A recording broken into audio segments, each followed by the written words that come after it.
eti mapenzi ni ugomvi au ni amani? Maana I just don't understand kwamba wewe ukiingia kwenye mapenzi lazima uanze vita na mtu.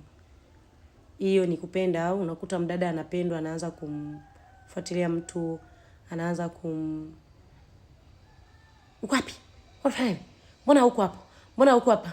Kwani hujaondoka? Kwani nini? Yaani mimi ndio maana kuna wakati nasema nashindwa mapenzi, kwa sababu unakuta mtu unaanza naye tu mahusiano, anaanza kufuatilia, anaanza yani it's like an agent or something. Yani it's too much, it's getting into your nerves kiasi kwamba you can't breathe.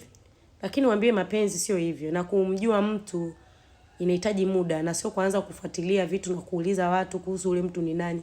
Mpaka hata wale watu wanakuja wanakuuliza tena, wewe mbona nimeulizwa kuhusu wewe na nini na nini. Yani unakuta mtu anaanza mimi kusema kweli, mimi nikimdate mtu, mimi I'll go with the flow. And kama ni kusema ni sijui labda huyo mtu kama ana ukimwi na nini, kila mtu siku hizo anasingiziwa na ukimwi.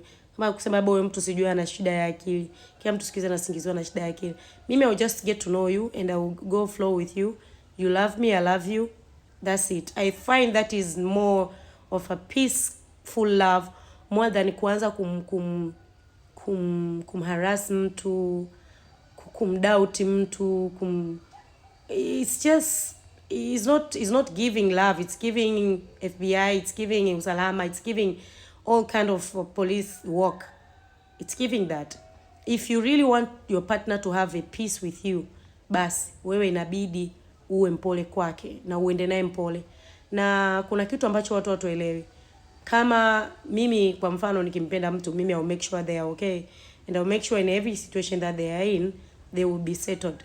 Lakini you try to love someone, alafu huyo mtu sasa they start a war with you. Yani kabisa unaona from the beginning mtu anaanza kuleta vita na wewe. Mimi sioni kama hiyo ni sawa. Au nyewe wenzangu mnaonaje? Mweke kwenye comment hapo ili na mimi nijifunze mapenzi yakoje. Na mtu ukipenda unatakiwa uweje ili uweze kumpenda mtu, au umpende partner wako unataka ufuatiliwe. Maybe kuna watu mnapenda kufuatiliwa sana. I don't know. It's just scary, it's getting on my nerves.